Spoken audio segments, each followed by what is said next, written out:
Essa é a imagem da ressonância magnética também, praticamente, a ausência de subcutâneo, só tecido mamário. Pois bem, essa paciente ficou, inclusive sem Rippling, no pós-operatório. Então, a mastectomia esquerda, mamoplastia de aumento na mama direita, já está com 3 anos de segmento. Essa foto é de 2 anos, mas segue igual. E mamas previamente irradiadas? Bom, isso aqui eu diria que seria a nossa última fronteira. Essas mamas também, nós fazemos mastectomia, colocamos lipoenxertia, sobretudo na forma de nanolipofilling, e reconstruímos de maneira pré-peitoral. Vocês vão perguntar, mas como pré-peitoral, se a mama é previamente irradiada, é um tecido que pode causar problema? O músculo peitoral, na maioria das vezes dessas pacientes, é um músculo que já está fibrosado e não vai proteger praticamente nada. Nós também acreditamos que a própria matriz não vai adicionar muito em Põe o termos de braço para proteção cima agora. nesses casos. Olha para Veja que essa cá. paciente aqui não tem nem Agora faça aquele contratura de capsular. lado, como se tivesse isso. Venha Pelo para frente menos um pouquinho. parece que Atrás. estamos com um resultado muito Devagar. bom e a paciente nem Solta. parece que fez Isso. radioterapia. Por que nós achamos que isso talvez vá se transformar num novo padrão ouro? Primeiro, porque as complicações elas são no mínimo similares, se não forem inferiores às reconstruções retropeitorais. Como vocês podem ver aqui, a extrusão, por exemplo, que é a complicação mais frequente e a mais temida, é 9%. Não é um número perfeito, todavia, são pacientes que é uma série pragmática. Nós temos aqui pacientes diabéticas, fumantes, previamente irradiadas, pacientes com grau de pitose importante, índice de massa corpórea alto. São pacientes do nosso dia a dia. Então, não são pacientes selecionadas para que nós tenhamos resultados melhores, com menos efeitos colaterais. Uma das deformidades, né, das complicações que nos preocupa é exatamente o Rippling. Mas o Rippling é facilmente resolvido com injeção de lipoenxertia, como nesse caso. E as pacientes até gostam de fazer lipoenxertia, gostam de fazer essa lipoaspiração tardia. A surpresa que nós tivemos, antes, quando nós fazíamos só subpeitoral, nosso índice de perda de implantes chegava até 12%. O pré-peitoral passou para 9,2%, mas a surpresa maior foi exatamente quando nós deixamos de utilizar os implantes texturizados e passamos para os implantes lisos, onde nós temos menos reação inflamatória, e vejam vocês, 2,3% de perda de implante. O melhor índice que nós tivemos nos últimos 20 anos de reconstrução renal. E por que isso? Porque o seroma é o nosso grande inimigo. O seroma é, de fato, quem causa problema quando você tem necrose associada a seroma, você vai ter infecção e perda de prótese. Quando você não tem o seroma, na maioria das vezes, a gente consegue salvar mesmo que a prótese esteja exposta. Resultados estéticos excelentes e bons na maioria dos casos. Resultados estéticos também, quando a paciente vai para a radioterapia, a gente também tem bons resultados, eu já vou mostrar para vocês. Mas a radioterapia depois da, da reconstrução pré-peitoral, ela traz uma coisa interessante. Nós estamos tendo menos contratura capsular. E contraturas capsulares, além de menos frequentes, contraturas capsulares que são menos agressivas e resultados estéticos, claro, não tão satisfatórios quanto nos pacientes que não fizeram radioterapia, mas aqui um grau de satisfação bem interessante, apesar de ser radioterapia em uma série pequena de pacientes. Essa aqui foi a segunda surpresa. A contratura capsular nas pacientes irradiadas é bem menos agressiva, mais fácil de ser corrigida. Vejam essa Oi. paciente. Basta fazer lipofilling, não preciso trocar Solta. prótese. Já não é o caso aqui. Isso aqui é um retropeitoral, atrás do músculo, um desastre. Muito difícil fazer uma Atrás. correção como essa. Solta. E Solta. por que nós não utilizamos as ADMs nos nossos casos? Porque nós não tínhamos no Brasil. E o preço era muito alto. Hoje a gente não tem disponível, né? E tem uma dificuldade muito grande de disponibilidade, então a resposta é fácil. Mas se a gente tivesse disponibilidade em 2019, quando começamos a fazer pré-peitoral, é claro que eu ia utilizar, porque é o que tinha na literatura. Mas hoje, se eu tivesse facilmente disponibilidade de uma matriz a baixo custo eu a utilizaria? A resposta, não. E por que não? Porque não vai salvar as complicações mais graves como essa. Não vai prevenir esse tipo de situação. Nós vamos continuar perdendo prótese. Quando que é melhor pré-peitoral com ADM? A minha resposta, infelizmente, eu não sei. Nós precisávamos, claro, de um ensaio clínico randomizado para responder essa pergunta. Mas a minha impressão, atenção, impressão não é medicina baseada em evidências, é que as ADMs elas não sejam úteis para a reconstrução mamária para a maioria dos casos. Bom, em conclusão, a reconstrução pré-peitoral sem matriz ela é segura. Os efeitos crônicos e agudos, as complicações, são pelo menos similares às reconstruções pré-peitorais com ADM ou retromusculares. A incidência de Rippling talvez possa até ser um pouco mais elevada, mas a correção é simples com lipofilling. E as matrizes acelulares não são necessárias em reconstruções pré-peitorais, isso é uma conclusão nossa, claro, não baseada em evidências, é só uma opinião pessoal, e claro que nós necessitamos de mais dados para poder responder, de fato, a essa pergunta. Quando, então, é tempo de mudar uma técnica por outra? Quando a técnica for mais barata, mais rápida, mais segura, mais fácil. Mais bonita eu não sei, mas eu acho que essa técnica que nós estamos utilizando, ela de fato, ela tem todas essas características e é a hora da gente mudar, sim. Minha opinião, deixe o músculo peitoral em paz. E nós precisamos realmente acessar criticamente a necessidade de incluir as matrizes em nossas reconstruções. Agradecer ao meu time em Curitiba e agradecer à minha família em Curitiba também. Olá, é um prazer estar aqui no Breast Meet 2023. Me pediram para falar um pouco sobre de-escalation em cirurgia conservadora, os retalhos locais, que a gente pode fazer para diminuir nossas cirurgias oncoplásticas. Bom, a primeira questão para o descalonamento é justamente a própria cirurgia oncoplástica, que já é um descalonamento com relação à cirurgia radical, a mastectomia com reconstrução. Nós publicamos agora este ano um trabalho com 760 mulheres que terminaram a reconstrução mamária, 53% fizeram tratamento conservador com oncoplástica e as outras fizeram mastectomia e reconstrução total da mama.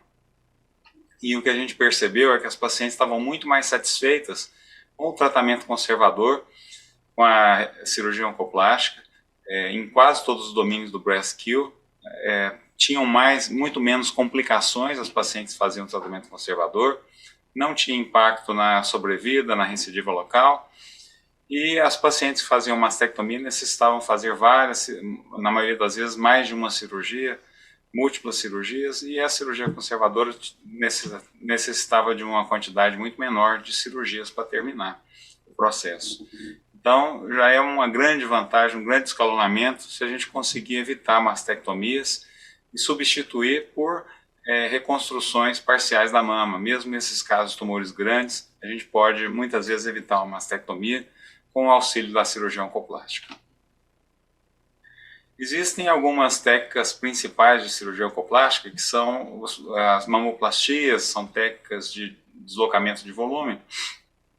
As mais comuns são a mamoplastia com pedículo superior, aqueles tumores de quadrante inferior, mamoplastia de pedículo inferior, naquelas pacientes com tumor em quadrantes superiores, e pacientes com pseudopitose ou sem muita pitose, poderia utilizar o round block, que serviria para qualquer área da mama, menos para a região retroalveolar. A gente olhando os nossos dados, em vez de fazer 90%, 95% de mamoplastias para cirurgia oncoplástica, como foi o que a gente aprendeu na época da nossa formação, a mamoplastia ela correspondeu só à metade dos casos. A gente muitas vezes associava vários outros tipos de técnica, como a rotação glandular, retalho tóraco-lateral, bilobado, tóraco epigástrico, triângulo de Burrow, grande dorsal, shutter, vários tipos, lipoenxertia, vários tipos de técnica a gente pode utilizar e sabendo mais técnicas a gente vai evitar algumas deformidades e vai evitar também a necessidade de fazer a mastectomia. também foi importante a nossa compensação geométrica para evitar algumas mastectomias.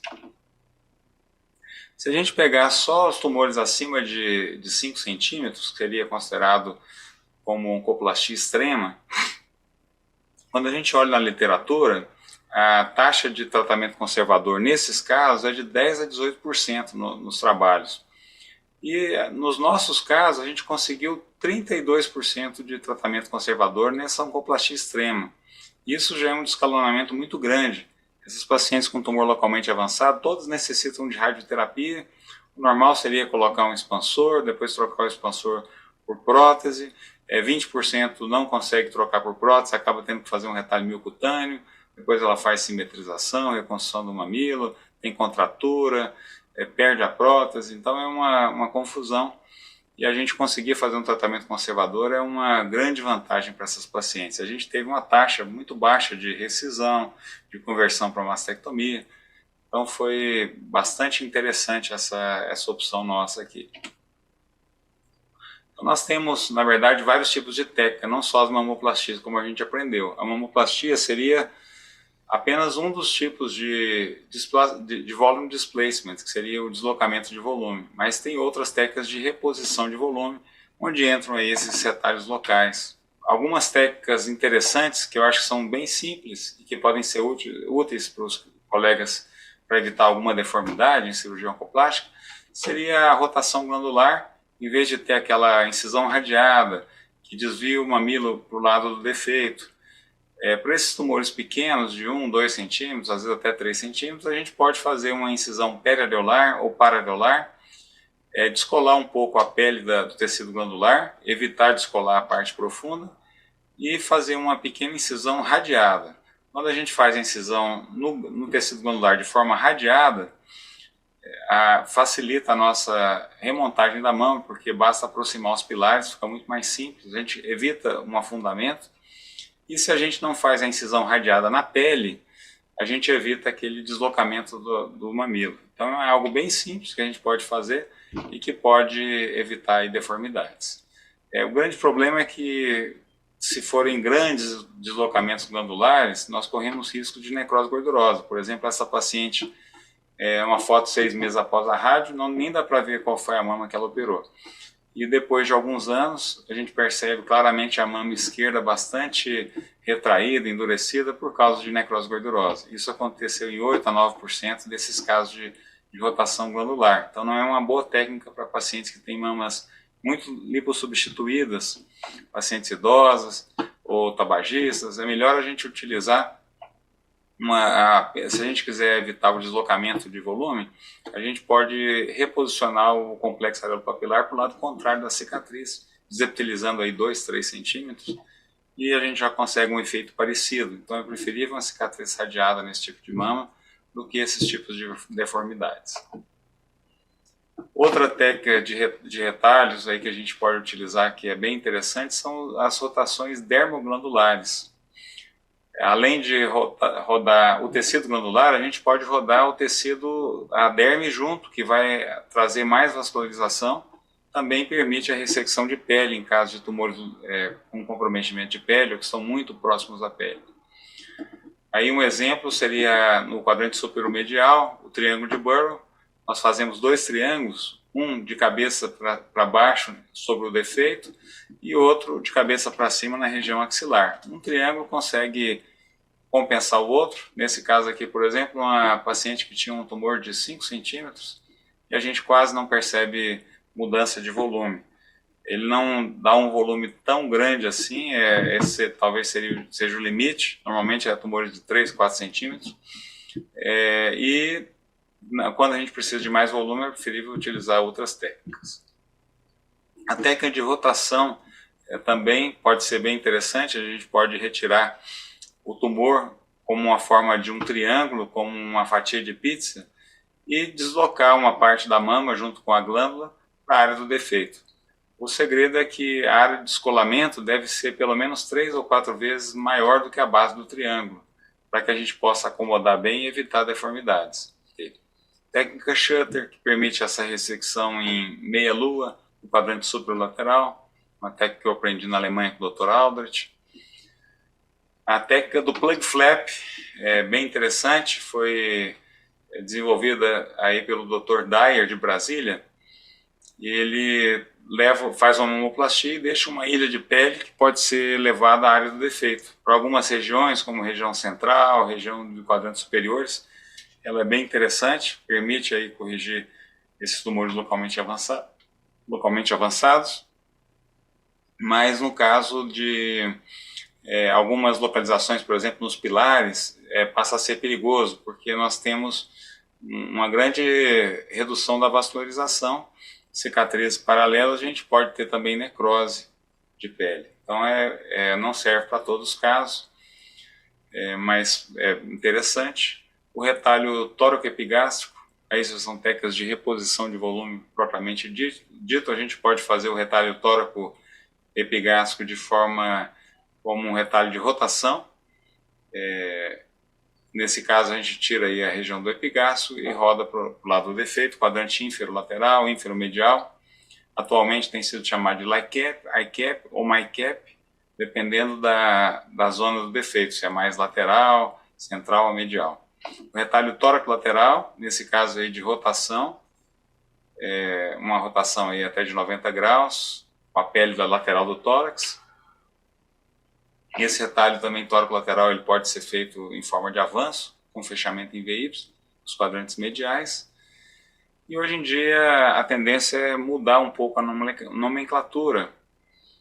Alguns desses retalhos tóraco-lateral, tóraco-epigástrico, eles têm sido chamados de LICAP, para quando a fonte de vascularização são os vasos perfurantes intercostais laterais. O LTEP, quando a fonte de vascularização é a artéria torácica lateral, e o TDEP, quando a fonte de vascularização é o grande dorsal. Então eles têm mudado um pouco a nomenclatura, mas são retalhos parecidos com o que a gente sempre fez. Então é possível encontrar só perfurante e rodar, mas a gente pode continuar fazendo o retalho que era considerado como randômico, mas na verdade ele é baseado nessas mesmas perfurantes. Outra técnica interessante é o retalho bilobulado ou bilobado, que é do Dr. Tostes, aí de Belo Horizonte. Ele fazia uma marcação um pouco diferente, que servia mais para os quadrantes mediais, e a gente tem feito esse retalho também, mas com a marcação um pouco diferente, a marcação de middles, que é uma marcação mais clássica para os defeitos de face. Eu acho mais fácil de acomodar o retalho, algo que para mim ficou melhor, e a gente tem utilizado mais para os quadrantes centrais ou próximos da região central, como nesses casos aqui. A gente deve publicar no próximo ano um artigo com 38 casos de retalho bilobado que nós fizemos nesses últimos 10 anos, e resultados muito bons, bons ou excelentes em quase todos os casos. E a cicatriz ela é grande, mas ela fica mais disfarçada com o tempo, principalmente depois da radioterapia. E apenas uma pequena área de necrose gordurosa em todos esses 38 casos. Então é extremamente seguro. Ele também é um tipo de LICAP, ele também é baseado nas perfurantes intercostais laterais.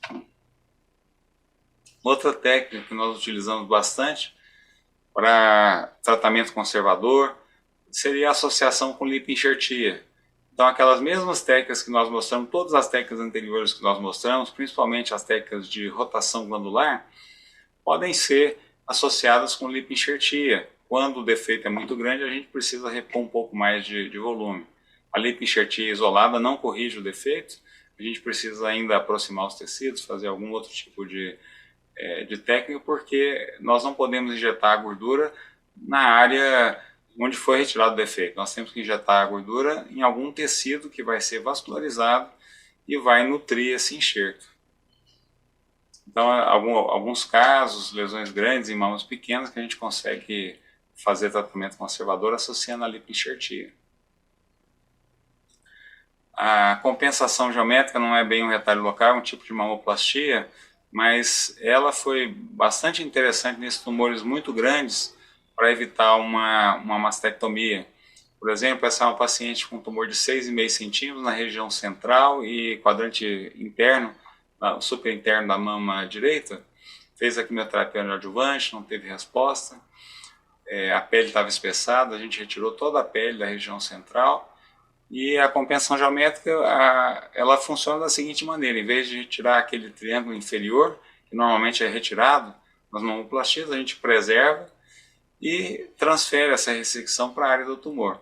No final, em vez de ter daquela cicatriz em P invertido, nós temos uma forma de um S, um Z, mas a gente consegue manter o volume e a forma bem simétricas.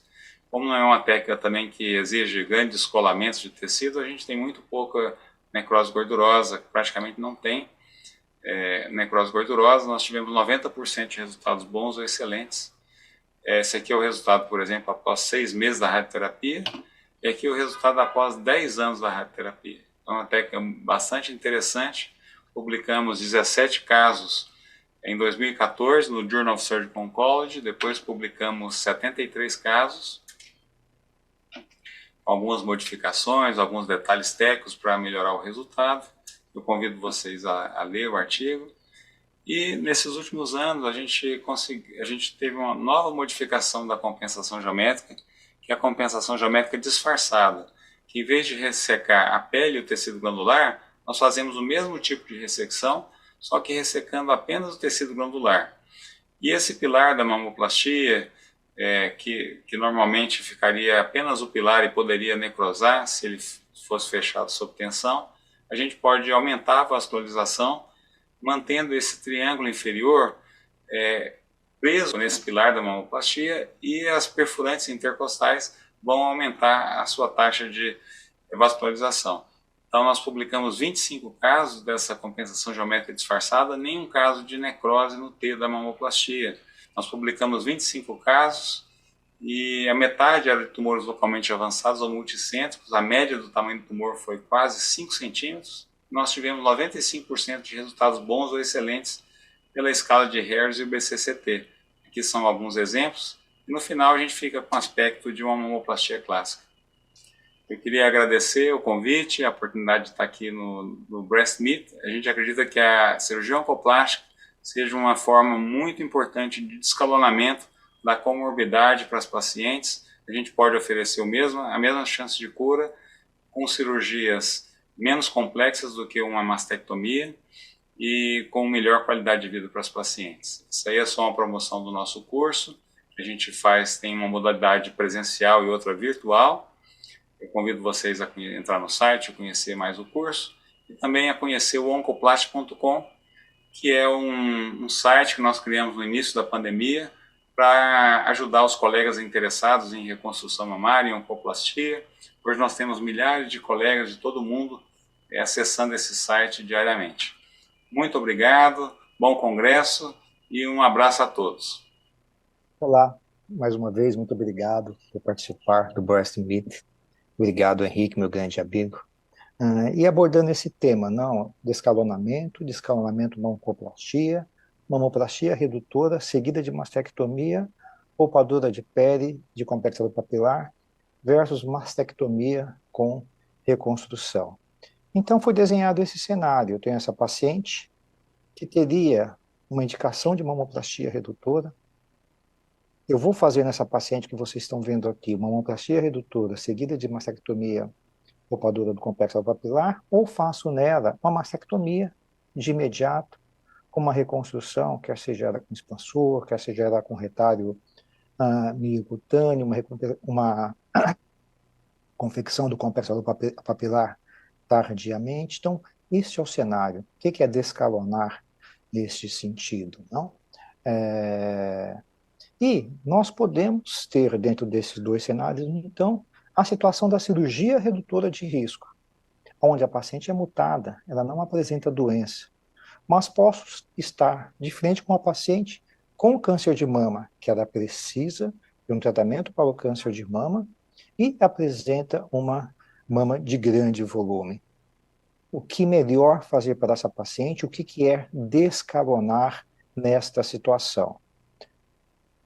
Gosto de frisar, qualquer uma das duas opções é melhor que uma mastectomia, como mostrado nesse cenário, onde as pacientes, por ter uma mama volumosa, vão para a mastectomia e pensam nessa reconstrução de forma deferida. Por que que eu não gosto desse cenário? Porque a gente sabe que apenas 10% dessas pacientes voltam para a reconstrução. Nós perdemos a oportunidade de realizar essas nossas pacientes a reconstrução, principalmente quando nós falamos de Sistema Único de Saúde, que atende a 75%, 80% das nossas pacientes. Então, não vamos deixar nossas pacientes deprimidas, isoladas, sem ter suas mamas reconstruídas. Então, nós temos que ter o quê? Plano, temos que ter ação, buscando o quê? Buscando descalonamento. E o que é descalonamento? O que eu devo fazer para descalonar? Entregar à nossa paciente aquilo que carrega menor morbidade para ela. E o que vai carregar menor morbidade? Obviamente que todos nós sabemos, é aquilo que nós não vamos prejudicar o nosso paciente. Como que nós podemos, então, não prejudicar as nossas pacientes? Nós sabemos que a medicina é a ciência da verdade transitórias. Muitas vezes aquilo que é o correto hoje, amanhã não é o tão correto assim, não? Por isso eu gosto de trazer este caso. Essa paciente é uma mama que para muitos parece bitótica, volumosa, mas nessa situação eu fiz apenas uma adenectomia, colocação de implante de forma direta. O que eu quero dizer para vocês é que em muitos casos, onde as mamas são volumosas, mas a paciente é jovem, a pele tem boa qualidade, essa pele tem uma excelente elasticidade, ela vai se acomodar sobre esse implante, como bem mostrado aqui, até o complexo areolo-papilar diminui. Então, muito cuidado para indicar as cirurgias, avalie bem suas pacientes. Muitas vezes vocês não precisam fazer as cirurgias que vocês desejam. E muitas vezes vocês podem fazer uma cirurgia conservadora se essa paciente não for mutada. Lembrando que a grande maioria das reconstruções, quer seja nos Estados Unidos, quer seja na Europa, são realizadas com implante ou expansor. Implante expansor domina a reconstrução mamária. De 80% a 90% das reconstruções são feitas ou com implante ou com expansor. Essa publicação aqui embaixo agora de setembro deste ano, do mês passado, não? Do mês retrasado, foi um estudo que avaliou o desejo das pacientes, avaliou 344 pacientes e viu que a maioria delas, 85% dessas pacientes, preferem a reconstrução baseada em implante. Por quê?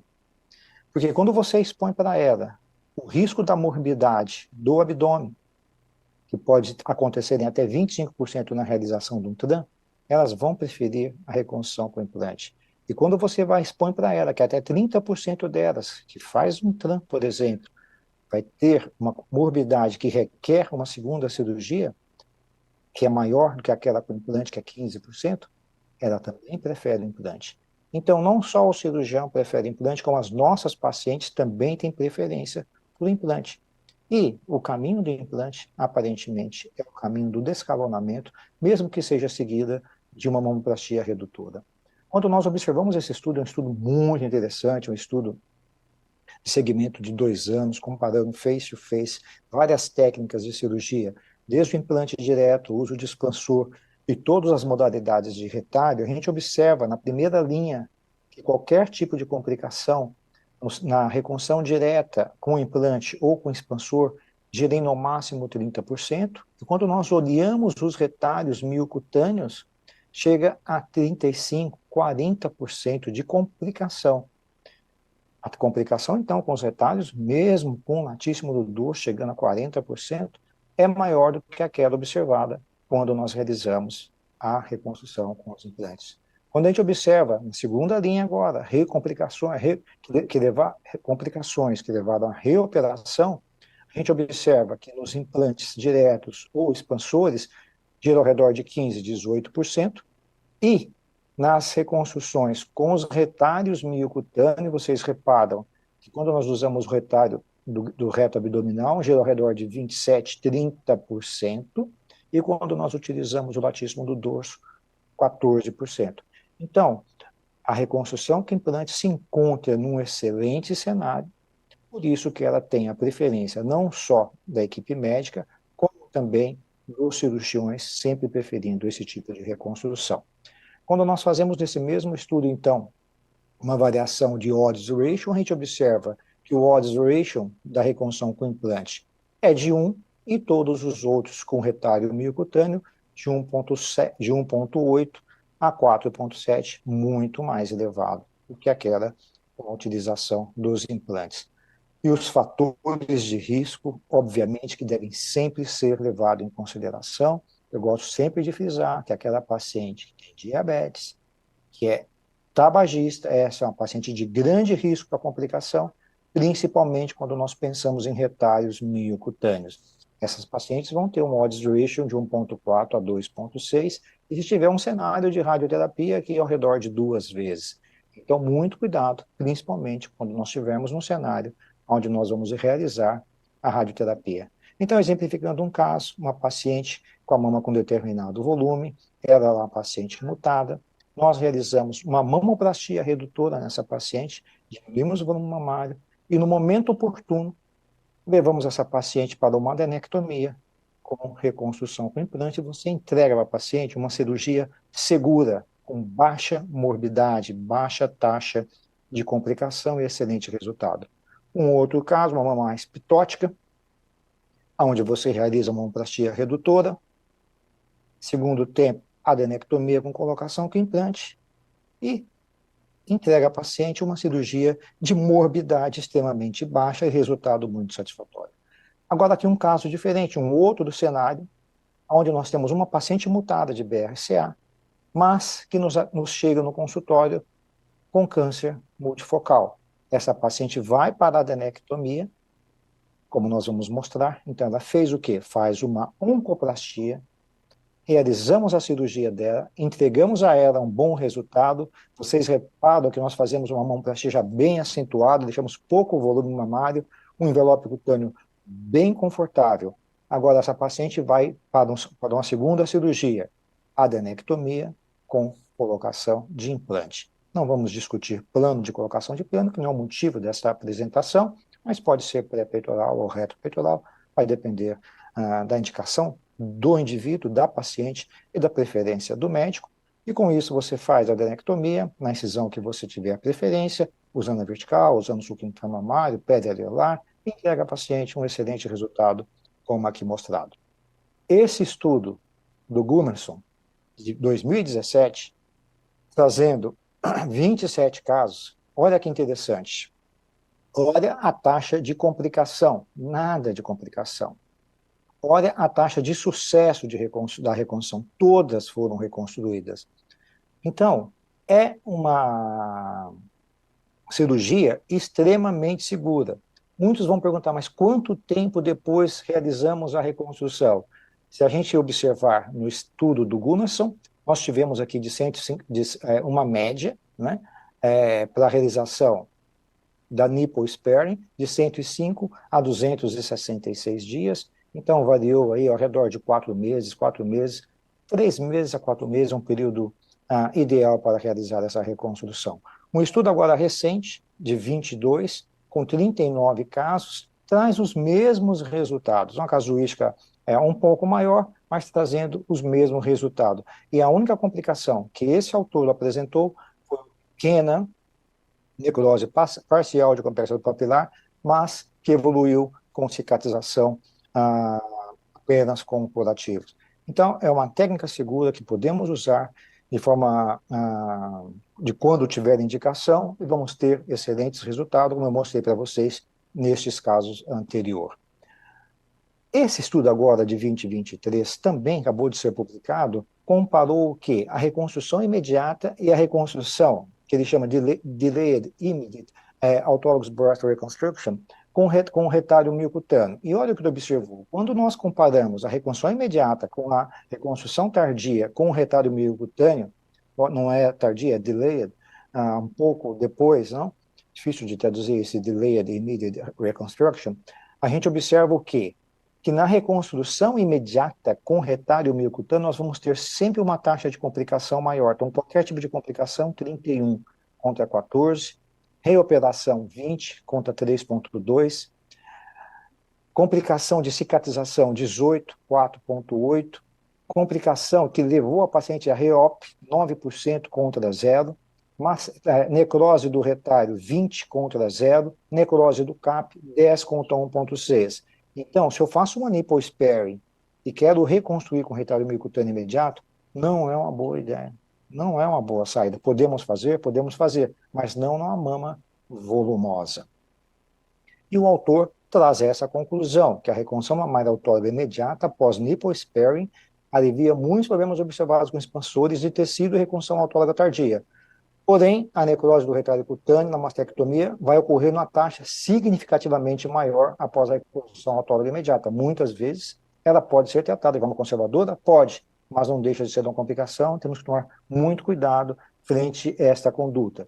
Então, buscando aquela nossa paciente que eu trouxe para vocês anteriormente, logo no começo, aquela paciente, naquele momento, ela foi para uma mastectomia com reconstrução com um expansor, que ela tinha uma mama muito volumosa, e reconstruímos tardiamente o complexo areopapilar. Um outro caso similar, que é outro caminho que nós podemos seguir, não? Fez uma mastectomia, fez a colocação do implante, simetrizou a mama contralateral, e posteriormente ela fez a confecção do complexo areopapilar. Essa paciente, por sua vez, uma mama com uma pitose não muito importante, já fez a adenectomia bilateral e reconstrução com TRAN bipartido. Mas nesses casos de mama muito volumosas, pensando em reconstrução autóloga, o melhor é sacrificar o complexo areopapilar e fazer a confecção desse complexo areopapilar de forma deferida. Neste caso aqui, nós utilizamos o retário, fizemos um plug flap do próprio retário, mas não é, obviamente, depois tem que ser feita a tatuagem, a reconfecção do complexo de forma tardia. Para terminar, nós temos, então, 3 portas que podem se abrir. A primeira porta é a porta da cirurgia conservadora, que deve ser sempre escolhida. Infelizmente, se a paciente tiver uma mutação, muitas vezes essa porta não pode ser aberta e não podemos realizar a cirurgia conservadora. Se estivermos pensando em descalonamento, e descalonamento é trazer menor morbidade para as nossas pacientes, a segunda porta a ser aberta é a porta da mamoplastia, seguida de uma nipple sparing em reconstrução com implante. Vocês viram que nos 2 estudos que eu trouxe, que a taxa de complicação tende a 0. E, obviamente, que a última porta a ser aberta é a porta da mastectomia com reconstrução. E, nessa situação, eu aconselho a vocês, que se for realizar a reconstrução, muito cuidado em realizar uma nipple sparing numa mama volumosa, porque as taxas de complicação, como eu mostrei para vocês naquele estudo, é extremamente elevado. Vocês devem dar preferência, então, em sacrificar o complexo areopapilar e fazer essa reconstrução do complexo areopapilar de forma deferida, de forma tardia. Muito obrigado pela atenção de vocês. Estou à disposição para qualquer dúvidas e questionamentos. Olá a todos. Muito obrigado à comissão organizadora, em especial ao Henrique, pelo convite. Uma grande honra participar do 4º Simpósio Internacional de Tratamento Mínimo e Imagem da Mama, o nosso já famoso Breast Meet, que já faz parte da agenda de todo mundo aqui no Brasil. Bom, e me pediram para falar qual que é a melhor estratégia para atingir imagens livres na primeira intervenção. Eu não tenho conflitos de interesse para essa apresentação, essas são as minhas posições atuais. E para a gente começar a falar em qual que é a melhor estratégia, a gente está falando de cirurgia conservadora. A gente está falando de como que a gente tem que remover o tumor com uma margem de tecido de segurança, né, uma margem do tecido que não tenha doença, para que a gente não precise reabordar, já que a cirurgia conservadora é o padrão ouro para o tratamento do carcinoma inicial da mama. E qual que é a margem, né? O quanto que a gente precisa remover de tecido? Estudos mostravam que nós temos ali ao redor do tumor, mesmo de tumores considerados unicêntricos, quando são examinadas peças de mastectomia, nós temos a presença em até 40% das vezes, de um outro foco tumoral, até com mais de 2 centímetros distante do foco inicial. Então, qual que é a margem que eu preciso? Eu preciso de uma margem de 1 centímetro? Eu preciso de uma margem de 2 centímetros ou mais? Né? Quando a gente fala em conceito de margem, os cirurgiões europeus, eles normalmente preferem margens mais amplas. E os cirurgiões americanos, eles são bem satisfeitos com margens até de 1 milímetro. E não há vamos dizer assim, não há um conceito, não havia, né, um conceito uniforme de quanto que eu tinha que deixar de margem. Né? 2 milímetros para o carcinoma invasor, 1 milímetro, não tocando a tinta. Então, diversos serviços, né, começam a individualizar o que eles consideram a margem cirúrgica, sem ter um conceito. Mas, com uma publicação, em 2014, né, uma publicação mostrando aí, dando um novo conceito para a gente, um consenso de que margem cirúrgica é a margem que o tumor não toca a tinta, e que quando eu consigo esse tipo de margem, eu vou ter baixas taxas de recorrência local, eu diminuo as minhas reabordagens, diminuo os custos, e vou ter a melhora do resultado cosmético. Quando eu consigo esse conceito, eu gero um impacto, né, na reabordagem cirúrgica. No nosso meio, no Brasil, não é tão comum, pelo menos no serviço onde eu trabalho e com os colegas que eu converso, não é tão comum a reabordagem cirúrgica.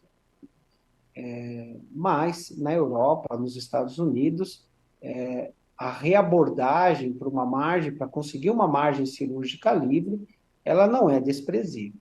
Né? Observe aí nesse primeiro estudo que a gente chega praticamente aí em doenças sem o componente in situ, em torno de 18% de reabordagem, e naqueles casos onde há um componente in situ, né, principalmente com o carcinoma in situ, nós chegamos aí em quase 30% de reabordagem.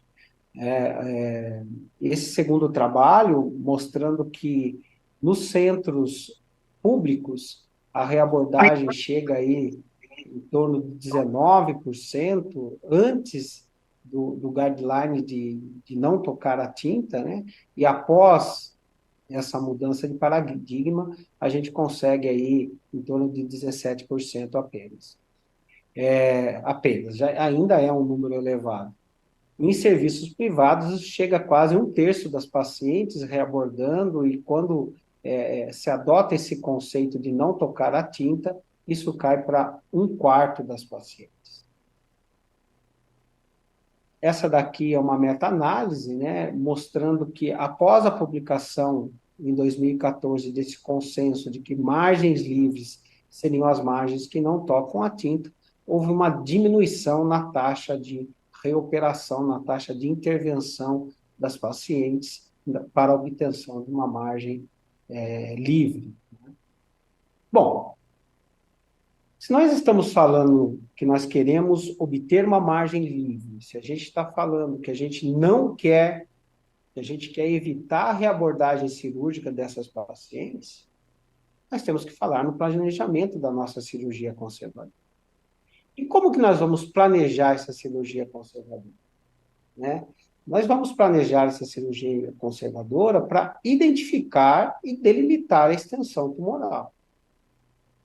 Essa precisa identificação do tumor e de sua extensão vai evitar que a gente precise reabordar para obter margens cirúrgicas e que a gente vá ter aí recorrências por conta de margens comprometidas.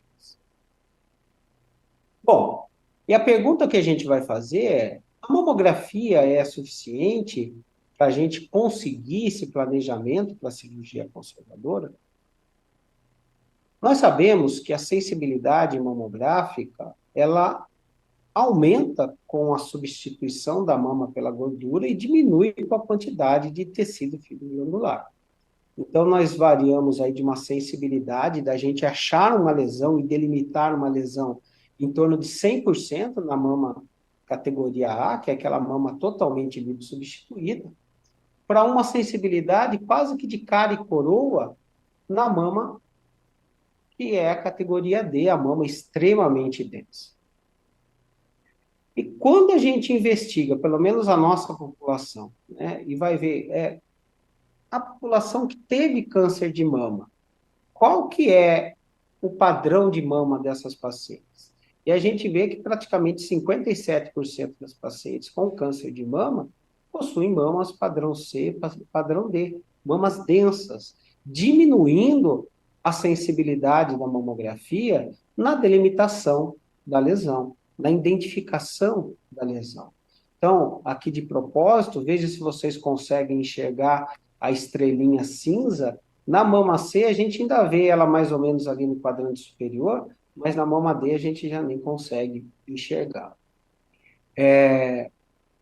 Os estudos apontam que a mama densa, ela diminui a sensibilidade, diminui a capacidade da gente identificar e delimitar a lesão, e, portanto, ela aumenta o risco de reabordagem cirúrgica por a gente não conseguir margens livres, margens suficientes.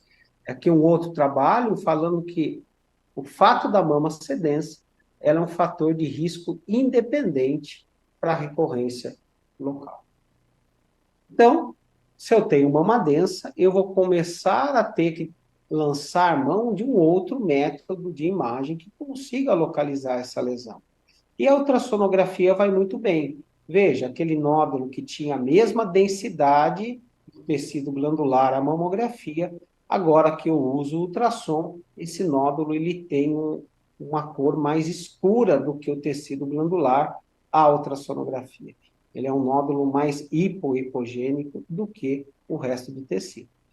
E essa é uma outra meta-análise, né, uma revisão sistemática, mostrando o melhor desempenho quando eu associo mamografia e ultrassom em mamas densas, comparado aí com a só utilização da mamografia, uma maior sensibilidade do método. A ultrassonografia é capaz de detectar outras lesões, a multifocalidade dos cânceres de mama, e ela pode mudar em até 15% dos casos a nossa conduta, o nosso planejamento cirúrgico, evitando, assim, que você tenha que voltar depois e reabordar essa paciente. Esse é um trabalho que mostra uma acurácia muito boa aí da ultrassonografia junto com a mamografia, mostrando que a ultrassonografia ela é muito custo-efetiva para o estadiamento pré-operatório do câncer de mama. Mas a ultrassonografia é boa para detectar lesões massa. E o que são essas lesões massa? São lesões que são normalmente facilmente detectadas por exames morfológicos. Mamografia, quando a mamografia é liposubstituída, e ultrassom. E nessas lesões, eu consigo uma avaliação mais simples da margem cirúrgica, e elas são mais comuns em tumores hormônio positivos. Então, aqui nós temos o exemplo de uma lesão massa, e o ultrassom vê muito bem essa lesão. Porém, quando a lesão é não massa, a ultrassonografia tem dificuldades de delimitar e de, muitas vezes, até mesmo, identificar essas lesões. Vocês estão vendo a seta cinza? Mais uma vez, no padrão C, a gente consegue ver mais ou menos, mas no padrão D, ela fica praticamente invisível, mostrando aí o componente não massa dessa lesão. Então, essas lesões não massa, elas são melhores visualizadas nos exames funcionais, né? Os exames morfológicos têm dificuldade tanto de identificar quanto de delimitar essa lesão. Nós temos mais dificuldade de avaliar as margens cirúrgicas desse tipo de lesão. Cadê a lesão? Né? Até parece que a mama direita está um pouco mais densa que a esquerda, mas a lesão, na verdade, está nessa pequena área de distorção arquitetural, que no ultrassom é representado por essa área heterogênea de tecido fino glandular e que o método funcional mostra uma extensa lesão não massa, né, uma volumosa lesão não massa no quadrante superolateral da mama esquerda. Aqui, mostrando de novo o componente de uma lesão não massa, né, que na mamografia é caracterizada por uma assimetria com microcalcificações, no ultrassom uma área de distorção, mas nada comparado a essa imensa massa visualizada na ressonância magnética.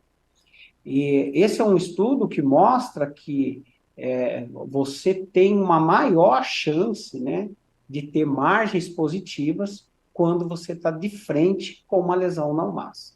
Então, a importância da avaliação dessas lesões não massa com métodos funcionais e não somente métodos morfológicos, e é o que esse trabalho mostra. Tumores mais agressivos, tumores hormônio negativos e tumores HER positivos, a ressonância, que é um método funcional, acaba tendo melhor desempenho que os métodos morfológicos. Então, como que a gente pode planejar a nossa cirurgia? Se eu tenho a mama densa e tenho uma lesão massa, o exame clínico, a mamografia, a ultrassonografia podem planejar muito bem a nossa cirurgia. Se eu tenho mamas densas e uma lesão não massa, talvez esses 3 métodos não sejam suficientes e a adição do método funcional, seja a mamografia contrastada e mais comumente o que a gente utiliza, a ressonância, possa contribuir para que a gente faça uma estratégia melhor de pré-operatória para essas pacientes. No caso de mamas lipossubstituídas, no padrão A, a mamografia vai muito bem, porque a sensibilidade desse exame é extremamente alta.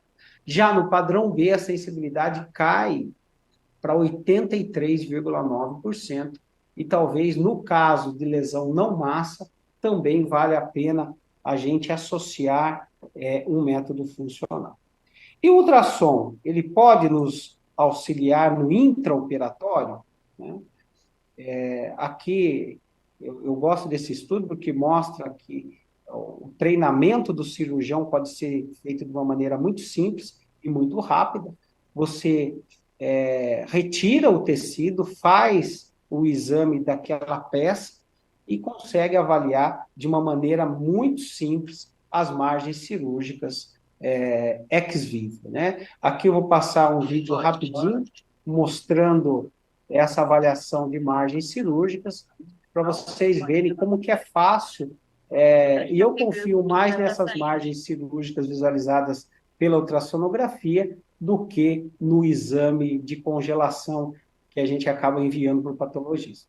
Esse é um trabalho que mostra altas taxas de imagens comprometidas no braço que não utilizou a ultrassonografia, uma maior taxa de imagem negativa no braço que utiliza a ultrassonografia, mostrando que o ultrassom é uma técnica fácil que deveria ser parte do arsenal do cirurgião.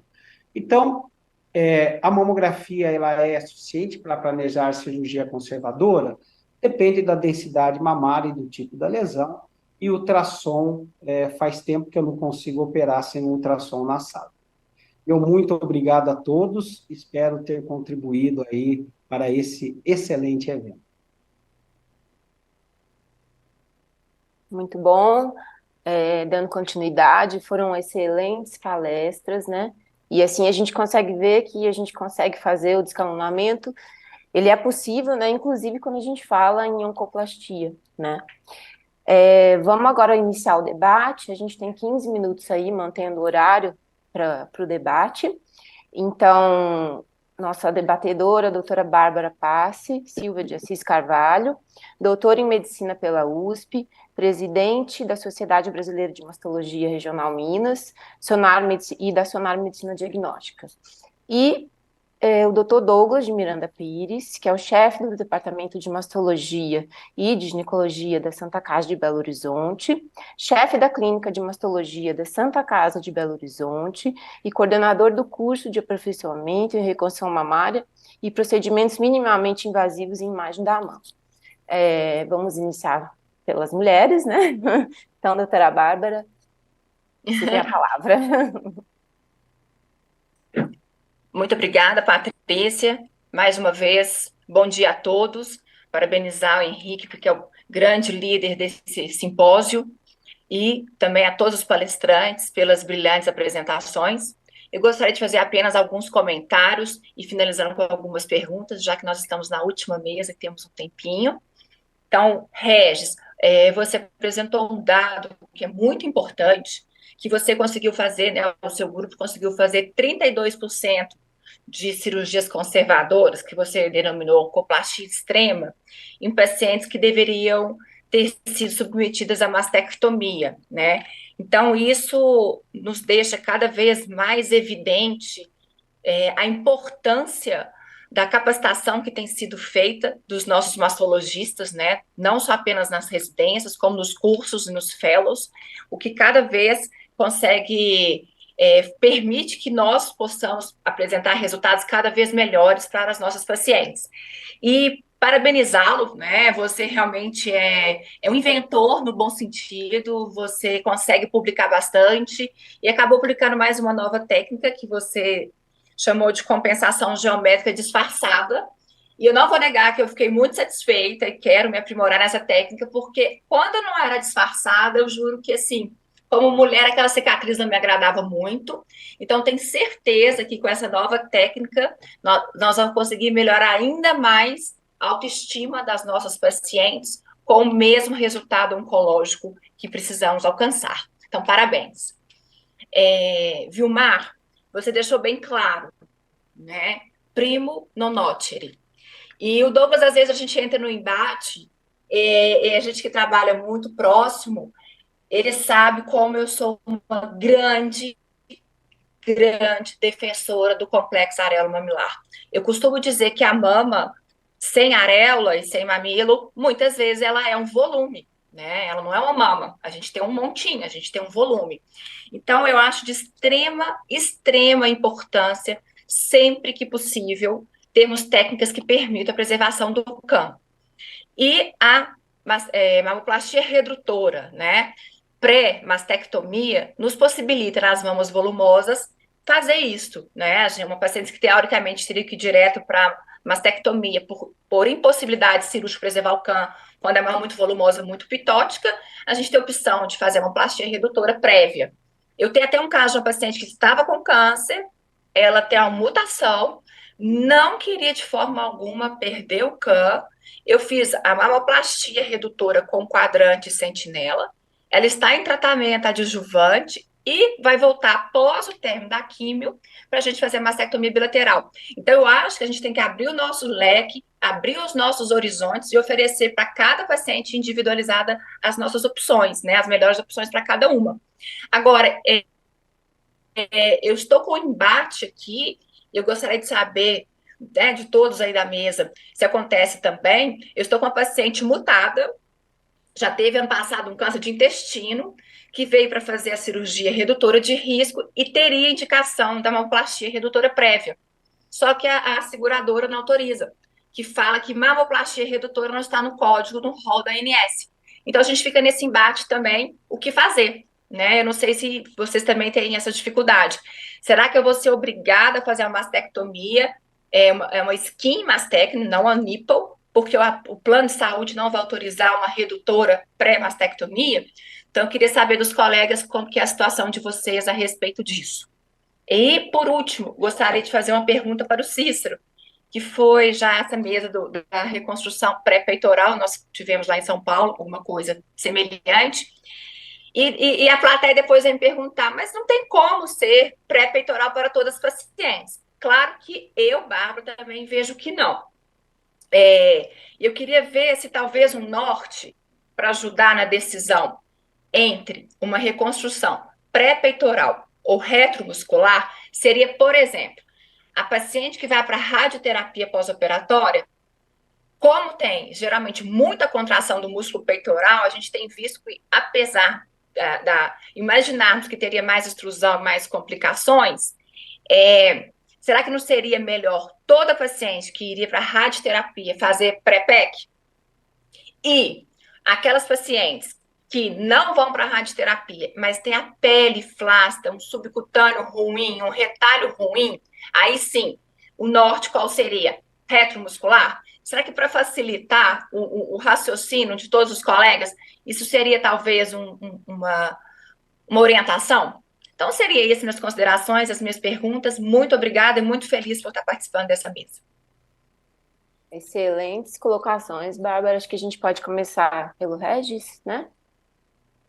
Bom, queria agradecer novamente a oportunidade de estar aqui com vocês. Ótimas colocações, obrigado aí pelos elogios. A compensação geométrica que você tinha comentado, né, eu acredito que são para casos muito selecionados. Tumores grandes, comprometendo a pele. Então, aquela cicatriz fora do lugar que você reclamou, ela ficaria mesmo com a mastectomia. Então, são casos extremos, não é para todo mundo. E entre fazer uma cirurgia dessa conservadora, utilizando a compensação geométrica, e fazer uma mastectomia com reconstrução, o que a gente tem mostrado, e também a literatura tem mostrado, é que a conservação ela é melhor para a paciente. Ela tem Não, com taxas certeza. parecidas, né, de resultados oncológicos, e a gente vai ter menos complicação, vai ser uma cirurgia única na maioria das vezes, vai ser mais fácil O para o Regis, paciente. só te interromper um pouquinho. Eu não sou contra a compensação geométrica. Eu acho ela melhor do que a mastectomia, sem dúvidas. Mas a disfarçada é ainda melhor. É isso que eu quis dizer, tá? É isso, realmente ainda melhor, né? A disfarçada substituiu 70% das compensações geométricas, né? 30% ainda é Isso. compensação geométrica clássica, mas 70% virou disfarçada agora, depois dessa Perfeito, modificação. parabéns, muito bom. Ótimo. Vilmar? Boa tarde, muito bom ver os amigos aqui presentes, debatendo ocoplastia, ver Bárbara, né? Ver Douglas, meu amigo Douglas, muito gostoso. E São Paulo tá quente, viu, gente? 38 graus, aqui tá fervendo, tá parecendo Goiânia, Regis. Bárbara, nessa situação que você colocou, né? É uma situação realmente complicada, onde o convênio não está autorizando a cirurgia, não está autorizando a mamoplastia, você tem o direito de pedir para essa paciente a cirurgia redutora de risco. Se o convênio autoriza a cirurgia redutora de risco, você realiza a cirurgia redutora de risco. E depois você pede uma segunda reconstrução para ela. Você pode pedir a cirurgia, a reconstrução tardia, o reparo de reconstrução. Tem várias formas de você pedir, né? Eu nunca passei por isso, tentando achar uma solução para você, enquanto o sistema não se altera. Mas, com certeza, você pode pedir essa e depois você pedir uma segunda reconstrução, que você vai ter autorização. Eu vou tentar dessa forma, que eu pedi como mamoplastia redutora pré-mastectomia. Meu áudio está funcionando? Nada? Eu tô te ouvindo. Meu áudio está funcionando agora? Não, já funcionando? estava ok, tá tudo certinho. O Cícero está ali meio, eu não sei se vocês estão me ouvindo. Eu estou te ouvindo bem, Vilmar. Estão ouvindo? Sim, eu que não estou ouvindo vocês, então. Eu estou ouvindo mas bem ficou você claro aqui. minhas colocações? Sim. Ok. Ok. Então, Cícero, podendo responder a questão da Bárbara. Primeiro eu vou colocar para o Vilmar aqui, assim, desculpe, eu estou em Puerto Vallarta, está com 26 graus aqui no México, só vou poupar vocês do meu quarto aqui. Mas quase que eu não consegui participar hoje. Bárbara, em relação ao código, eu peço reconstrução parcial em mamoplastia e mamoposta quando vou fazer antes uma redução mamária e justifico que vai fazer uma mastectomia. Em Curitiba tem dado certo. Porque o código de mamoplastia redutora nunca eles vão aceitar, porque a partir do momento que eles abrem para vão ter que abrir também para as mamoplastias redutoras que não são de pacientes mutados. É uma sugestão. Verdade. A outra coisa é a seguinte, em relação ao que você colocou, sabe que eu falei aqui sobre pré-peitoral também, e a impressão das pessoas, eu acho bom que aconteça isso. Eu já vou explicar por quê. É que parece que é para tudo. E quando parece que é para tudo, significa que realmente nós estamos numa mudança. E que a técnica é boa, que a técnica veio para uma grande mudança de fato e que provavelmente ela vai se transformar no padrão ouro, só que, claro, padrão ouro não significa que é para todo mundo. E eu tenho, hoje é uma impressão, e é claro que a gente precisa de estudo para isso, exatamente dentro do contexto que você colocou. paciente que vai fazer radioterapia, eu acho que é mandatório hoje fazer peripeitoral. Isso, mesmo com os dados poucos que nós temos, a gente percebe a grande diferença negativa que o músculo peitoral faz em termos de fibrose e que a contratura capsular com o músculo peitoral pós-radioterapia é muito pior do que a que nós observamos com a contratura no pré-peitoral. Mas isso são dados de séries pequenas. A nossa é a maior, mas ainda assim são poucos pacientes. Mas assim, é notório, é muito grande a diferença. É muito grande. Cícero, Oi. você se importaria de fazer um pequeno comentário sobre a técnica? Porque a sua publicação e a grande maioria dos autores, e você bate muito nessa tecla, que a incisão ideal é pelo sulco inflamamário. E você faz entre as 6 e 9 horas, para abordagem quadrante superior lateral, axila, facilita a vida mesmo. E como que você enxerga, Cícero Urban, as outras incisões na pré-peitoral? Que é uma pergunta que a gente pouco comenta isso, e você pouco comenta também isso. Porque na verdade, Vilmar, é uma pergunta que tem muito fundamento, e eu acho que é muito importante a gente abordar isso. Porque a questão da localização da incisão é um dos poucos pontos em que a gente tem evidência. Claro, se você tem pessoas que têm grande experiência, que defendem perialveolar, como o Fabrício, que tem resultados excelentes, mas assim, o que a gente tem na literatura é que a incisão no sulco inframamário é que tem menos problema. E não só isso, sabe, João? Se você faz a incisão no sulco inframamário, eu vejo que não tem sentido você colocar reto peitoral, porque o peitoral não vai proteger nada da prótese. Se você tiver uma pequena deficiência de incisão, o que ela vai acontecer? Ela vai expor diretamente a prótese e o músculo peitoral não vai ajudar em nada. Então, eu acho que esse é um dos aspectos. A outra questão também que nós observamos e que temos apresentados aí em vários eventos, é a prótese texturizada. A prótese texturizada, que eu utilizava a macro texturizada, fazia muito seroma. Eu acho que o grande inimigo da reconstrução mamária imediata é o seroma. Um seroma associado com uma necrose, mesmo que pequena, é um desastre. E quando você põe prótese lisa ou prótese de poliuretano, você tem pouquíssimo seroma. Então, se você tiver uma pequena área de exposição da prótese, basta dar alguns pontos e você consegue resolver. Esse ano nós perdemos uma prótese, Vilmar. Nunca tivemos isso. Nunca. De verdade. Estamos com 2% de perda de prótese. Eu acho que, a opinião pessoal, eu acho que a gente sempre tem que separar a opinião de medicina baseada em evidência. Primeiro, a associação da incisão do fluxo inflamatório de uma prótese lisa ou de poliuretano com uma mastectomia bem feita, nós estamos chegando no resultado melhor em termos de reconstrução mamária. E respondendo também a pergunta da Bárbara, que é a questão, eu acho que as pacientes que têm muita pele sobrando, paciente pós-bariátrica, pacientes que elas não têm tanta sustentação, talvez, Bárbara, a gente tenha que repensar. Mas a gente não tem pacientes de 10 anos ainda para poder responder essa pergunta. Eu não tenho paciente com 10 anos de acompanhamento, mas talvez essa seja uma paciente, sim, para a gente pensar no reto peitoral, porque o músculo peitoral tem um pouquinho mais de sustentação. Obrigada. Muito bom. Dr. Douglas, suas considerações. Entrar humildemente junto aos meus grandes amigos aqui, agradecer a presença, Cícero, Eduardo, Marco, Patrícia, Bárbara e Henrique, que está aí só aguardando para finalizar com mais um sucesso esse Breast Meet. Né? Para não alongar muito, assim, fazer retificações aqui no que foi dito aqui é impossível, porque nós concordamos em tudo que foi feito, nós crescemos juntos, né, nessa conhecimento da oncoplastia.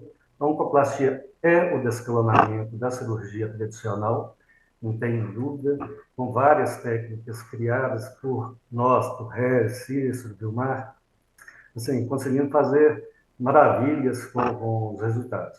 E com os resultados esteticamente muito bons, reduzindo muito a questão de complicações, né? Então, descalonamos realmente.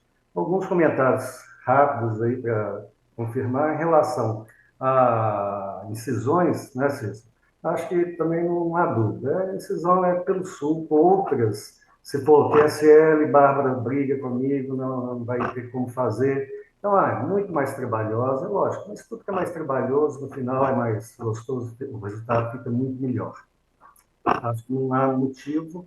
E a questão de ser pré-peitoral, a gente começou praticamente junto a fazer pré-peitoral, quando o Cícero também abriu os caminhos, né? Praticamente em todos os casos. Eu acho que nessa mama pictótica poderia fazer a redução de pele. Entra o embate, já cai na conversa com o Vilmar lá também, que a Bárbara falou, eu preservo ao máximo o CAP, desde que possível. Eu não gosto de complicação. Eu acho que o CAP é essencial, mas é o lugar que a gente sabe é onde complica. Então, nós temos muita reconstrução tardia, com 6 meses, um ano. Aquela bola, Bárbara, que fica, em pouco tempo será transformada a cereja do bolo com uma dermopigmentação e sem a perda da mama e caindo depois no retalho, né? Que aí já vamos para cirurgias enormes, gigantescas. Então, a minha opinião é preservar o CAP sempre que possível, mas não exageradamente, que a gente vai correr o risco. E seria mais ou menos o que eu iria comentar em relação à fala do Vilmar. Mastectomia redutora, eu tenho uma certa dúvida, a redutora pré-mastectomia, adenomastectomia, é na vascularização final. Eu vejo que é uma das contraindicações que a gente, ou riscos aumentados, é quando a gente tem uma mamoplastia prévia. Eu vou criar uma mamoplastia prévia alterando a circulação daquela mama. Me preocupa um pouco a redutora de risco, a redução mamária para fazer uma redutora de risco posterior. Talvez eu preferisse reduzir a mama, fazendo mastectomia, sem preservação do CAP, fazendo um torec, ou tardiamente a reconstrução do CAP. Fechando aqui com Eduardo, parabéns, Eduardo, sempre inovando, né? Como diz, depois de congresso, segunda-feira, a primeira coisa que eu vou fazer é usar ultrassom no bloco cirúrgico. Achei excepcional isso. A gente tem feito, e até publicou, junto com o Danilo Manente lá de Campinas, a questão da ampliação de margens, o shaving, né, em relação à redução de margens comprometidas, reduzindo em 25% essa incidência. Acho que se associar o shaving ao uso de um método de imagem, no caso, ultrassom intraoperatório, aí depois eu quero uma aula particular aí você me explicar como é que você faz, aí nós vamos começar a fazer isso rotineiramente. E reduz, acabar eu acho impossível, mas pelo menos vai reduzir demasiadamente a incidência de margem comprometida. Eu acho aberto aos comentários, quem quiser fazer, não houve perguntas específicas, parabenizá-los de novo, saudades de vocês, estamos juntos sempre, à distância, mas sempre presentes. Acho que, se alguém quiser comentar, né, Cícero, sobre reconstrução pré-peitoral, realmente a gente tem feito bastante, né, Douglas, na Santa Casa, praticamente, enfim, eu, né, discípula de Douglas, algum comentário, Cícero? Eu vejo, Patrícia, o seguinte: cada vez que a gente apresenta, e aqui eu estava num simpósio de cirurgia plástica aqui no México, só tinham cirurgiões plásticos. Eles têm muita preocupação de colocar pré-peitoral exatamente pela questão da cirurgia estética, e o que a gente percebe é que não tem nada a ver uma coisa com a outra. Hipertenia é uma coisa, cirurgia oncológica é uma coisa, outra coisa é você estar discutindo prótese pré ou retropeitoral, ou facial ou retrofacial, em termos de estética e padrão de mama e de corpo da paciente. Eu vejo que quem vai para reto pré-peitoral não volta mais. Que a gente percebe, infelizmente precisamos de evidência, claro, infelizmente ou felizmente, e precisamos de evidência de longo prazo, mas quem vai para o pré-peitoral não volta mais, porque a gente percebe que a cirurgia é mais rápida, a paciente tem um pós-operatório muito mais tranquilo, tem menos sangramento, tem menos dor, e que os resultados, pelo menos os nossos até 5 anos, estão muito bons. A gente tem paciente que acontece isso que a Bárbara colocou, que ela perde aquela... Como ela não tem muita sustentação, paciente que já não tem muita sustentação prévia, elas dão aquela caída, como se fosse a mama de uma paciente bariátrica quando elas têm próteses muito grandes. e algumas delas a gente tem que fazer uma correção depois. Mas fora isso, são situações que a gente consegue Gostaria de tocar fazer muito um bem. comentário também, né? Eu também sou um recém-convertido aí da pré-peitoral, tenho feito a maior parte dos casos pré-peitoral, né? Por influência aí do Cícero. Mas realmente Eu também. tem vantagens, é mais fácil, é mais natural o resultado. Mas a gente, como tudo na vida, o pêndulo ele vai para um lado e vai para o outro, né? Então a gente vai achar casos em que ela não vai encaixar muito bem, né? Por exemplo, eu já vi que a paciente que tem muita pitose, a pré-peitoral ela não fica tão boa, ela fica a mama caída, né? Você pode fazer a redução da mama, fazer uma skin reducing, mas sempre tem mais risco.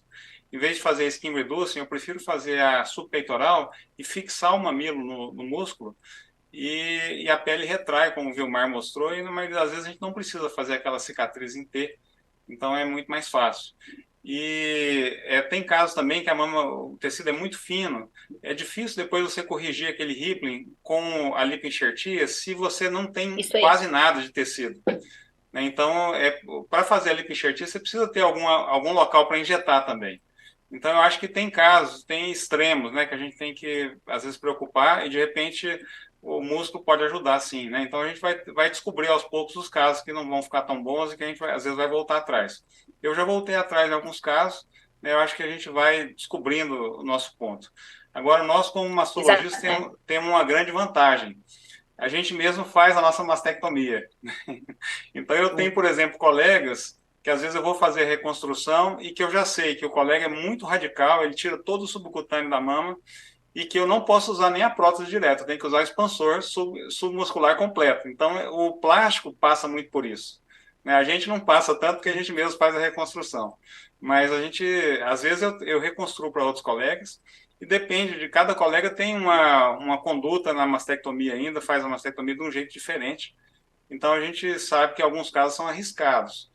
E a gente entende os plásticos. Né? Então, se a mastectomia está bem feita, a palavra do Mário Rittich, até você pode colocar uma pedra que vai ficar boa a reconstrução. Né? Então, depende muito aí da mastectomia. A pré-peitoral depende muito dessa mastectomia bem feita, preservando o subcutâneo. E eu acho que essa que faz a diferença. Eu não sei isso aí. A experiência de vocês, mas eu já usei em alguns casos taping no pós-operatório, enfim, naquela pele que é um pouco mais flácida, deixo um mês lá de taping e a sensação é de que a pele adere mais e fica com menos pitose. Enfim, eu tenho feito alguns casos assim, estou achando bem interessante. Tem uma coisa, Patrícia, bem 30 segundos só. Eu me lembro quando a gente estava discutindo o linfonodo sentinela, e que a grande pergunta era quando fazer o linfonodo sentinela. Quando o linfonodo sentinela virou o padrão, a pergunta era quando não fazer. Eu acho que o que está acontecendo, o que vai acontecer, não é o que está acontecendo, é o que vai acontecer também com o pré-peitoral. Nós vamos chegar num ponto em quando não fazer o pré-peitoral. Isso. E aí sim, essas situações específicas, elas vão estar contempladas. Que não existe nenhuma técnica que a gente vai utilizar para tudo. Isso não existe, não tem uma. A gente tem que estar bem aberto para tudo isso. E eu acredito que esse limite a gente está começando a chegar exatamente pela experiência de cada um de nós aqui. Exatamente. Só um comentário. Quando não usar. A gente lembra, nós todos lembramos, né, dos congressos, quando o doutor Ângelo falava, tira tudo, coloca dentro daquele saco vazio uma planta. Isso não me saía da cabeça, não me parecia correto. E hoje é o que nós fazemos. E a gente achava absurdo, né, Douglas? Achava absurdo. E hoje nós fazemos e dá muito certo. A gente já ultrapassou um pouquinho. A gente já ultrapassou um pouquinho, mas se Vilmar tiver ainda alguma consideração sobre o que Douglas falou em relação à vascularização. Sim. Douglas. Também poderia comentar alguma coisa também, Patrícia, por favor? Então vamos lá, eu comento um pouquinho e o Eduardo fecha. Sim. Daí eu faço um gancho com o Eduardo. Douglas, o objetivo dessa cirurgia é exatamente a autonomização do complexo areopapilar. Então você reduz a mama o máximo possível, visando a autonomização. Depois de 3, 4 meses, essa areola está autonomizada, pode operar tranquilo. As séries de casos, todas mostram praticamente zero necrose de areola. Teve apenas um caso descrito de necrose parcial, não teve necrose total. Então é bem tranquilo realizar a cirurgia. E eu vou fazer o gancho para o Eduardo. Eduardo, se você está vendo aqui mudanças de paradigmas, quebra de paradigmas, como pré-peitoral, você acha que levar o ultrassom para a sala de cirurgia, hoje o cirurgião plástico só faz lipoaspiração com ultrassom na sala também para fazer lipoenxertia. Você acha que vai ser outra quebra de paradigma? O cirurgião mamário só vai operar com ultrassom na sala para poder fazer estudo das margens? Bom, boa tarde a todos. É muito bom ter essa mesa aqui com os mestres, né? Meu grande mestre em oncoplastia foi o Vilmar. Devo tudo que eu sei aí nessa área cirúrgica a ele, mas eu aprendi muito aqui nessa mesa. E Vilmar, eu acredito que sim, né? Eu acredito que sim. Eu lembro de uma cena quando eu era interno que me chamava muita atenção, que eram as pessoas passando o intracate, furando o pescoço da pessoa ali na cega, medindo, não sei o quê. E eu falo assim, gente, mas o ultrassom vê tão bem vaso, né? Por que os caras não colocam ultrassom e não pega a veia ali? Ele vai ver, né? Então, eu acho que é a mesma situação. A hora que você tira um tumor, né? E 80% dos nossos tumores, ou mais até, mas pelo menos 80% dos nossos tumores são lesões nodulares. São lesões muito bem visíveis à ultrassonografia. E a hora que você tira essa lesão, seja ela palpável ou não palpável, mas principalmente as lesões não palpáveis, e você faz esse ultrassom da peça cirúrgica, é só você mergulhar aquela peça numa cubarrinha ali cheia de soro, e você vê com muita nitidez que aquela lesão, primeiro, que a lesão está presente, né? Você identifica que você tira a lesão. Segundo, que há tecido saudável ao redor da lesão, que não há tecido tumoral encostando na margem. E o que o Douglas falou, viu, Douglas? Eu não faço mais shaving, mas naquela área onde está próximo, eu faço shaving. Porque antes de fazer o ultrassom, eu marco a peça. Então, eu sou o patologista, eu estou fazendo a minha congelação no intraoperatório.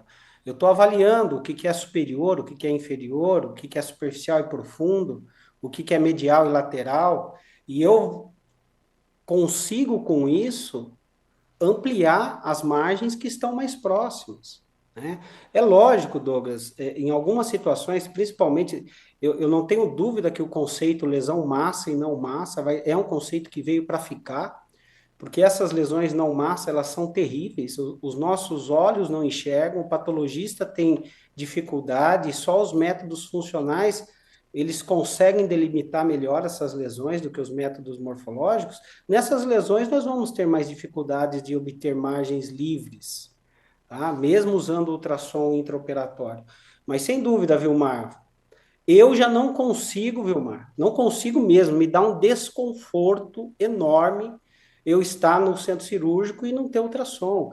Eu falo para vocês, né, quimioterapia, muita gente fala de clipar os linfonodos, né, fazer uma dissecção axilar mais seletiva, né?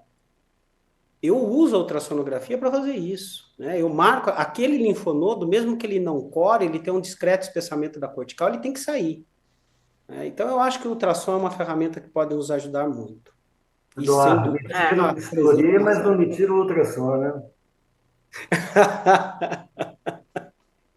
Excelente, muito bom. Acho que essa discussão foi ótima, né?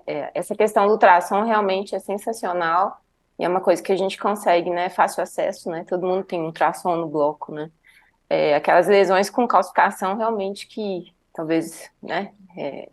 A gente vai ter mais dificuldade, né? Que é quando normalmente a margem vai estar mais comprometida também, né? Eu acho que a gente pode encerrar, né? E agora eu vou passar a palavra para o Henrique, para a gente fazer o encerramento aí do nosso simpósio. Henrique? Boa tarde, né? Estamos encerrando o simpósio. Agradecer a todos que ficaram até essa hora, todos que participaram, uma mesa essencialmente de cirurgiões, repetindo as frases do Dr. Vilmar, é tudo cirurgião, então eu vou ter que dar um pitaco rapidamente. Eu sou um convertido para pré-peitoral. Atualmente eu opero, faço todos os meus casos e dou a possibilidade também, se ela quiser uma equipe plástica, de entrar com a gente. Então eu faço sozinho ou faço com plástico, é uma possibilidade que eu dou para paciente. E o que eu vejo é que quando a equipe da plástica entra, a sensação do que o Cícero está colocando, eles têm uma resistência muito grande ainda. É uma coisa de escola. Em relação ao ultrassom, vou dar como eu trabalho com isso, eu vou dar um testemunho. Há 10 anos isso era muito mais difícil. Então, assim, eu coordenava um serviço dentro do hospital e você tinha que subir com o aparelho para poder fazer as coisas no bloco. Isso implicava em tumultuar uma agenda e tumultuar todo um sistema. Eu acho que agora a gente tem ultrassom portátil, a tecnologia está aí para isso. Então, realmente, assim, talvez já devia ter sido incorporado e eu estou incentivando o Eduardo. Todos os dias ele recebe uma mensagem para mim para fazer um randomizado. Ele recebe uma mensagem minha todos os dias do WhatsApp, perguntando assim, que dia que você vai começar o seu randomizado? Eu posso te ajudar a escrever? Né? Todo dia eu incomodo ele com isso. Bom, e por fim falar que eu estou muito feliz de vocês estarem aqui, porque eu acho que o grande movimento de descalonamento começou com vocês. A partir do momento que, embora o Veronese colocou lá as quadrantectomias, a indicação de mastectomia era muito maior. Foram vocês que, com os vários aspectos e várias técnicas de remodelamento e de mudanças da mama, trouxeram mais e talvez um dos mais importantes escalonamentos, que foi reduzir o número de mastectomias. Quando eu fiz a residência em 2000, eu lembro assim, o tanto de mastectomia que eu fazia. E o tanto de mastectomia que não poupava nada. E em 5, 6 anos, a minha prática, 10 anos, ela simplesmente transformou. E transformou porque a escola brasileira foi fundamental nesse movimento de descalonamento do tratamento local. Então, eu gostaria de parabenizá-los e falar que eu estou muito feliz hoje em poder ter todo mundo aqui com esse título, né, de escalonamento em oncoplastia. Muito obrigado a todos e chamando todos para o nosso congresso, o Breast Meet, óbvio, em 8 e 9 de novembro de 2024, já tem data, save the date, mas salvem também todas as datas da nossa sociedade. Então nós temos o Brasileiro de Mastologia, em abril, o Brazilian Breast Cancer Symposium, em maio, a JBO, a Jornada Brasileira de Oncoplastia, em junho, e todos a os Jornada eventos, Mineira em maio. Jornada Mineira em maio. E a JPM em outubro, né? A JPM em outubro. Ótimo, todo mundo participa mesmo, é isso mesmo. Eu ia terminar assim, todos os eventos loco-regionais, né? Que eu estava falando da nação, mas assim, todos os nossos eventos e esperamos que todos estejam juntos. Um bom final de semana a todos e muito obrigado. Obrigada a você, parabéns gente. A todos. Parabéns. Bom final de semana. Valeu, parabéns, gente. Tchau, Bom final de semana a todos. Tchau, pessoal. Paz e Obrigada. bem, tudo de bom. Obrigado. Tchau, tchau. Obrigado, tchau, tchau.